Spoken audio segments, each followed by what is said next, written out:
ನಮಸ್ತೆ, ಎಲ್ಲರೂ ಹೇಗಿದ್ದೀರಾ? ಐ ಹೋಪ್ ಎಲ್ಲರೂ ಚೆನ್ನಾಗಿದ್ದೀರಾ ಅಂತ ಭಾವಿಸ್ತಾ ಇವತ್ತಿನ ರುಚಿಯಾದ ರೆಸಿಪಿಯನ್ನು ನೋಡೋಣ. ಸ್ವೀಟಾಗಿ ತುಂಬ ರುಚಿಕರವಾದ ಹೋಳಿಗೆನ ಒಬ್ಬಟ್ಟನ್ನು ಬೇಳೆ ಒಬ್ಬಟ್ಟನ್ನು ಮಾಡಿ ತೋರಿಸ್ತಾ ಇದ್ದೀನಿ. ಬನ್ನಿ ಇದನ್ನು ಯಾವ ರೀತಿ ಸ್ವಲ್ಪನೂ ಕಿತ್ತೋಗದೇ ಇರುತ್ತೆ ರೀತಿ ರುಚಿಯಾಗಿ ಸ್ಮೂತಾಗಿ ಯಾವ ರೀತಿ ಮಾಡೋದು ಅಂತ ಈಗ ನೋಡ್ಕೊಂಡು ಬರೋಣ. ಇದನ್ನು ಮಾಡೋದು ಹೇಗೆ ಅಂತ ನೋಡೋಣ. ನೋಡಿ, ಇಲ್ಲಿ ನಾನು 3 ಕಪ್ ಆಗುವಷ್ಟು ಮೈದಾ ಹಿಟ್ಟನ್ನು ತಗೊಂಡಿದ್ದೀನಿ. ಯಾಕೆಂದರೆ ಅದನ್ನು ಕಲಸಿ ಸೈಡ್ಗೆ ಎತ್ತಿಟ್ಬಿಟ್ರೆ ನಾವು ಕಾಳೆಲ್ಲ ಬೇಯಿಸ್ಕೊಂಡು ಅದನ್ನು ಒಬ್ಬಟ್ಟು ಹೂರ್ಣ ಅಂತ ಹೇಳ್ತೀವಿ ನೋಡಿ, ಅದನ್ನು ರೆಡಿ ಮಾಡ್ಕೊಳ್ಳೋದ್ರ ಒಳಗೆ ಇದು ಚೆನ್ನಾಗಿ ಬಂದಿರುತ್ತೆ. ನೋಡಿ, ಅದಕ್ಕೆ ಸ್ವಲ್ಪ ಅರಿಶಿನದ ಪುಡಿ ಮತ್ತು ಸ್ವಲ್ಪ ಉಪ್ಪನ್ನು, ಒಂದು ಚಿಕ್ಕ ಸ್ಪೂನಲ್ಲಿ ಸ್ವಲ್ಪ ಉಪ್ಪನ್ನು ಹಾಕ್ಬಿಟ್ಟು ಚೆನ್ನಾಗಿ ಮಿಕ್ಸ್ ಮಾಡ್ಕೋತಾ ಇದ್ದೀನಿ. ನೋಡಿ, ಅದು ನೀರು ಹಾಕೋಕ್ಕೂ ಮೊದಲೇ ಚೆನ್ನಾಗಿ ಮಿಕ್ಸ್ ಮಾಡ್ಕೋಬೇಕು. ಇದನ್ನು ಜಾಸ್ತಿ ನೀರು ಊದ್ಬಿಟ್ಟು ಕಲಿಸ್ಬಾರ್ದು. ಸ್ವಲ್ಪ ಸ್ವಲ್ಪನೇ ನೀರು ಹಾಕೊಂಡು ಅದ ನೋಡ್ಕೊಂಡು ನಾವು ಇದನ್ನು ಕಲಿಸ್ಕೋಬೇಕಾಗತ್ತೆ. ಇದು ಕಲಿಸೋದೇ ಒಂದು ಕಲೆ. ಇದು ನೀಟಾಗಿ ಬಂತು ಅಂತಂದರೆ ತುಂಬಾ ಚೆನ್ನಾಗಿ ನಮಗೆ ಒಬ್ಬಟ್ಟು ಅನ್ನೋದು ತುಂಬಾ ರುಚಿಯಾಗಿ ಬರುತ್ತೆ, ಸ್ಮೂತಾಗಿ ಬರುತ್ತೆ. ಇದು ಚೆನ್ನಾಗಿ ಬರಬೇಕು. ಅಲ್ಲಿವರೆಗೂ ನೀರಲ್ಲಿ ಇದು ಕೈಗೆಲ್ಲ ತುಂಬಾ ಮೆತ್ಕೊಳ್ಳುತ್ತೆ ಕಲಸುವಾಗ. ಅದಕ್ಕೆ ನಾವೇನು ಮಾಡಬೇಕಂದ್ರೆ ಸ್ವಲ್ಪ ಆಯಿಲ್ನ ಹಾಕೊಂಡ್ರೆ ಅದೆಲ್ಲ ಬಿಟ್ಕೊಳ್ಳುತ್ತೆ. ಫಸ್ಟು ನಾವು ಒಂದು ಹದ ಬರೋವರೆಗೂ ಸ್ವಲ್ಪ ನೀರು ಹಾಕೊಂಡು ಚೆನ್ನಾಗಿ ಮಿಕ್ಸ್ ಮಾಡ್ಕೊಂಡು ಕಲಿಸ್ಕೊಳ್ಬೇಕು ಅದನ್ನು. ನೋಡಿ, ಹಳದಿ ಕಲರು ನಾವು ಅಡುಗೆ ಅರಿಶಿನ ಪುಡಿನ ಹಾಕಿರೋದ್ರಿಂದ ಒಬ್ಬಟ್ಟು ತುಂಬಾ ಕಲರ್ಫುಲ್ಲಾಗಿ ಬರುತ್ತೆ. ತುಂಬ ನೋಡೋದಕ್ಕೂ ಚೆನ್ನಾಗಿರುತ್ತೆ ಮತ್ತು ತಿನ್ನೋದಕ್ಕೂ ತುಂಬಾ ಟೇಸ್ಟಿಯಾಗಿರುತ್ತೆ. ನೋಡಿ, ಸುಮಾರು ಒಂದು 1/4 ಭಾಗ ಹದವಾಗಿ ಬಂದಿದೆ. ಈ ರೀತಿ ಬಂದ ನಂತರ ಇದಕ್ಕೆ ಸ್ವಲ್ಪ ಆಯಿಲ್, ನಾವು ಅಡುಗೆ ಎಣ್ಣೆ ಬಳಸ್ತೀವಿ ನೋಡಿ, ಯಾವುದೇ ಅಡುಗೆ ಎಣ್ಣೆ ಆಗ್ಬೋದು, ಅದನ್ನು ಹಾಕ್ಬಿಟ್ಟು ಚೆನ್ನಾಗಿ ಅದನ್ನು ಮಿಕ್ಸ್ ಮಾಡ್ಕೊಳ್ಬೇಕು. ಅದು ಬಾಣಲಿ ಏನು ನಾವು ಪಾತ್ರೆ ಕಲಿಸ್ತಾ ಇದ್ದೀವಿ ನೋಡಿ, ಅದಕ್ಕೂ ಅಂಟಲ್ಲ, ಜೊತೆಗೆ ನಮ್ಮ ಕೈಗೂ ಅಂಟಲ್ಲ. ಆ ರೀತಿ ಬರೋವರೆಗೂ ಇದನ್ನು ಚೆನ್ನಾಗಿ ಮಿಕ್ಸ್ ಮಾಡ್ಕೋಬೇಕು ಅಂತ ಹೇಳ್ತೀವಿ ನೋಡಿ. ಬರಬೇಕು, ಅಲ್ಲಿವರೆಗೂ ಅದನ್ನು ಚೆನ್ನಾಗಿ ಕಲಿಸ್ಕೊಳ್ಬೇಕಾಗುತ್ತೆ. ಇದನ್ನು ಕೈಯಲ್ಲಿ ಕಲಿಸಿದ್ರೆ ತುಂಬಾ ಚೆನ್ನಾಗಿ ಬರೋದು. ಸ್ಪೂನಲ್ಲೆಲ್ಲ ಕಲಿಸೋದಕ್ಕೆ ಆಗೋದಿಲ್ಲ. ಕೈಯಲ್ಲಿ ಕಲಸಿ ಮತ್ತು ನಾವು ಹಸ್ತದಿಂದ ಸಹಾಯದಿಂದ ಅದನ್ನು ನಾದಬೇಕಾಗತ್ತೆ. ಅಲ್ಲಿ ತೋರಿಸ್ತೀನಿ ನಾನು, ನೋಡಿ ಯಾವ ರೀತಿ ಅಂತ.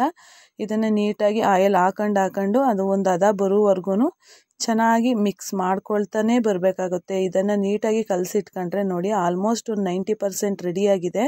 ನೋಡಿ, ಈಗ ಕೈಗೂ ಜಾಸ್ತಿ ಮೆತ್ಕೊಳ್ಳಲ್ಲ ಮತ್ತು ಏನಿದೆ ಹಸ್ತ ನೋಡಿ ಅದರಲ್ಲಿ ಅದನ್ನು ಚೆನ್ನಾಗಿ ನಾದ್ಕೋಬೇಕಾಗತ್ತೆ. ನೋಡಿ, ಈ ರೀತಿ ಏನಂತಾರೆ ಕಿಚನ್ ಸ್ಲ್ಯಾಬ್ ಇರುತ್ತೆ ನೋಡಿ, ಅದ್ರ ಮೇಲಾದ್ರೂ ಹಾಕ್ಬಿಟ್ಟು ನಾವು ಅದನ್ನು ಚೆನ್ನಾಗಿ ನಾದ್ಕೋಬೇಕು. ಇಲ್ಲಾಂದರೆ ನೋಡಿ, ಈ ರೀತಿ ನೀಟಾಗಿ ನಾದ್ಕೊಂಡು ಅದನ್ನು ಒಂದು ಸ್ವಲ್ಪ ಮಿಕ್ಸ್ ಮಾಡಿ ಆಯಿಲ್ ಹಾಕಿ ಅದನ್ನು ಮುಚ್ಚಿ ಒಂದು ಸೈಡಲ್ಲಿ ಎತ್ತಿಟ್ಬಿಟ್ರೆ ಅದು ಒಂದು ಟೈಮ್ ಇತ್ತು ಅಂತ 1-2 ಗಂಟೆ ಇಟ್ಟರೂ ತುಂಬಾ ಚೆನ್ನಾಗಿ ಬರುತ್ತೆ. ಇಲ್ಲಾಂದರೆ ಒಂದು ಅರ್ಧ ಮುಕ್ಕಾಲು ಗಂಟೆನಾದರೂ ಸೈಡಲ್ಲಿ ಇಡಬೇಕಾಗತ್ತೆ ಅದಕ್ಕೆ ಬರೋದಕ್ಕೆ. ನಾವು ಕಲಸಿ ಜಾಸ್ತಿ ಹೊತ್ತು ಇಟ್ಟಷ್ಟು ಅದು ಚೆನ್ನಾಗಿ ಬರುತ್ತೆ. ನೋಡಿ, ಈ ರೀತಿ ಚೆನ್ನಾಗಿ ಅದನ್ನು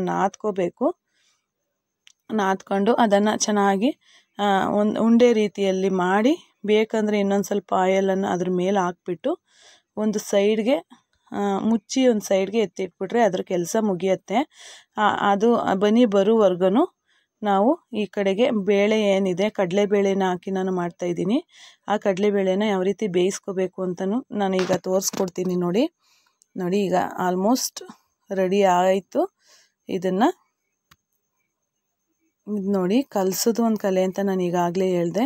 ನೋಡಿ, ಕೈಗೂ ಸ್ವಲ್ಪನೂ ಅಂಟಲಿಲ್ಲ ಮತ್ತು ಬಾಣಲಿಗೂ ಅಷ್ಟೇ ಸ್ವಲ್ಪನೂ ಅಂಟಲಿಲ್ಲ. ಈಗ ಆಯಿಲನ್ನು ಹಾಕ್ಬಿಟ್ಟು ನೋಡಿ, ಆ ರೀತಿ ಇಷ್ಟು ಹದವಾಗಿ ಬರಬೇಕಾಗತ್ತೆ. ಜಾಸ್ತಿ ಗಟ್ಟಿನೂ ಬೇಡ, ಜಾಸ್ತಿ ತೆಳುವೂ ಬೇಡ, ಒಂದು ಮೀಡಿಯಮ್ ಇದರಲ್ಲಿ ಕನ್ಸಿಸ್ಟೆನ್ಸಿಯಲ್ಲಿ ನಮಗೆ ಸಿಗಬೇಕದು. ತುಂಬಾ ಚೆನ್ನಾಗಿ ಬರುತ್ತೆ. ಈಗ ತೆಗೆದಿಟ್ಬಿಡೋಣ. ಈಗ ನಾವು 3 ಕಪ್ಪನ್ನು ಹಾಕ್ಬಿಟ್ಟು ಕಲಸಿದ್ವಿ. ನಾವು ಅದೇ ರೀತಿ ಇದಕ್ಕೆ 3 ಕಪ್ಪು ಕಡಲೆಬೇಳೆಯನ್ನು ನಾನು ಹಾಕ್ತಾಯಿದ್ದೀನಿ. ನೋಡಿ, ಇದಿಷ್ಟನ್ನು ತೊಳೆದು ಅದನ್ನು ಬೇಯೋದಕ್ಕೆ ಇಡ್ತಾಯಿದ್ದೀನಿ ನಾನು. ಕುಕ್ಕರಲ್ಲಿ ಲಿಡ್ ಕ್ಲೋಸ್ ಮಾಡಿಬಿಟ್ರೆ ಏನಾಗುತ್ತೆ, ಅದು ಜಾಸ್ತಿ ಬೆಂದೋಗ್ಬಿಡುತ್ತೆ. ಅದಕ್ಕೋಸ್ಕರ ನೀವು ಲಿಡ್ ಕ್ಲೋಸ್ ಮಾಡಿದ್ರೆ ಏನು ಮಾಡಬೇಕಾಗತ್ತೆ, ವಿಸಲ್ ಬರೋವರೆಗೂ ಕಾಯಬಾರ್ದು. ಸ್ವಲ್ಪ ಅದು ವಿಸಲ್ ಬರೋ ಮೂಮೆಂಟ್ ಇರುತ್ತೆ ನೋಡಿ, ಅಷ್ಟರಲ್ಲೇ ನೀವು ಅದನ್ನು ಆಫ್ ಮಾಡಿಬಿಟ್ರೆ ಅಲ್ಲಿಗೆ ಒಂದು ಹದವಾಗಿ ಬೆಂದಿರುತ್ತೆ. ಈಗ ನಾನು ಲಿಡ್ ಕ್ಲೋಸ್ ಮಾಡ್ದಂತೆಯೇ ಇದನ್ನು ಚೆನ್ನಾಗಿ ಬೇಯಿಸ್ಕೊತಾ ಇದ್ದೀನಿ. ಇದನ್ನು ಮುಚ್ಚಿಬಿಟ್ಟು ಬೇಯೋದಕ್ಕೆ ಇಡೋಣ.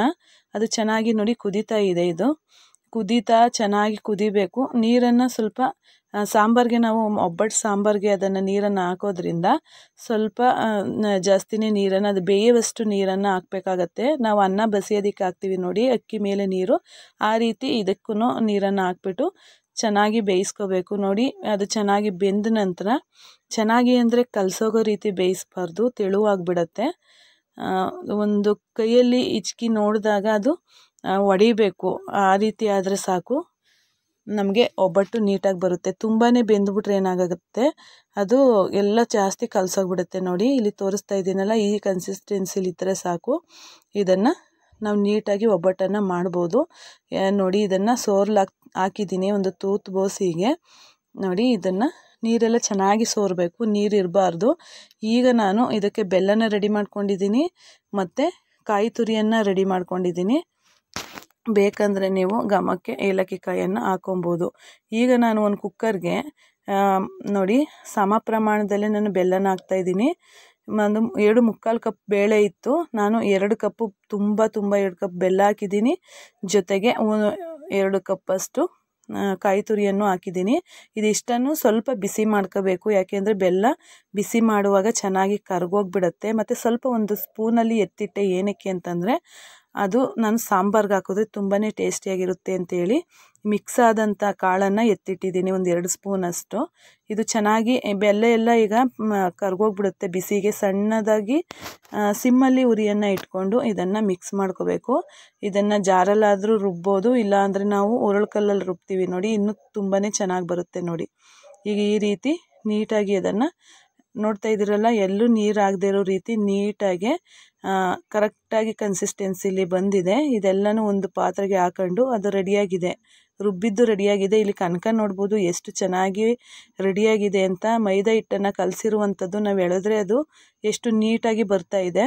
ಆ ರೀತಿ ನೀಟಾಗಿ ಕಲಿಸ್ಕೊಂಡು ನಮಗೆ ಎಷ್ಟು ದಪ್ಪ ಬೇಕೋ ಅಷ್ಟನ್ನು ತಗೊಂಡು ಅದಕ್ಕೆ ನಾವೇನು ಒಬ್ಬಟ್ಟಿಟ್ಟನ್ನು ಹೂರಣನ ಆಡಿಸಿಟ್ಟಿದ್ದೀವಿ ನೋಡಿ, ಅದನ್ನು ನಮಗೆ ಎಷ್ಟು ಅಗಲ ಬೇಕು ಒಬ್ಬಟ್ಟು, ಎಷ್ಟು ಮಂದ ಬೇಕು ಅದ್ರ ಮೇಲೆ ಇದನ್ನು ನಾವು ಉಂಡೆನ ಕಟ್ಕೋಬೇಕಾಗತ್ತೆ. ಅದು ಕೆಲವರು ಚಿಕ್ಕದಾಗಿ ಇಷ್ಟಪಡ್ತಾರೆ, ಕೆಲವರು ದೊಡ್ಡದಾಗಿ ಮಂದವಾಗಿ ಸಿಲುವಾಗಿ ನಾನಾ ರೀತಿ ಇಷ್ಟಪಡ್ತಾರೆ.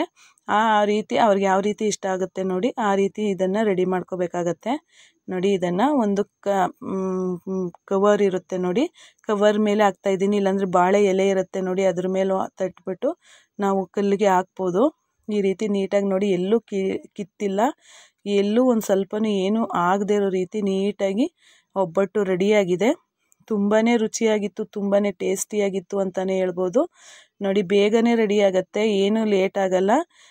ಈ ವಿಧಾನದಲ್ಲಿ ಒಂದು ಸತಿ ಟ್ರೈ ಮಾಡಿ ಅಂತ ಹೇಳ್ತಾ, ಬೇಳೆ ಒಬ್ಬಟ್ಟು ಅಂದರೆ ಯಾರೂ ಇಷ್ಟ ಇಲ್ಲ ಅನ್ನುವಂಥವ್ರು ಯಾರೂ ಇಲ್ಲ. ಮಕ್ಕಳಿಂದ ಹಿಡಿದು ವಯಸ್ಸಾದವರವರೆಗೂ ಇದನ್ನು ಇಷ್ಟಪಡುವಂಥ ರುಚಿಯಾದ ಅಡುಗೆ ಅಂತಲೇ ಹೇಳ್ಬೋದು. ಹಬ್ಬಗಳ ವಿಶೇಷವಾಗಿ ಈಗ ಹಬ್ಬ ಬರ್ತಾ ಇದೆ, ವರಲಕ್ಷ್ಮಿ ಹಬ್ಬ, ಇದಕ್ಕೆಲ್ಲ ಇದನ್ನು ಮಾಡ್ತಾರೆ ಕಾಯಿ ಒಬ್ಬಟ್ಟನ್ನು.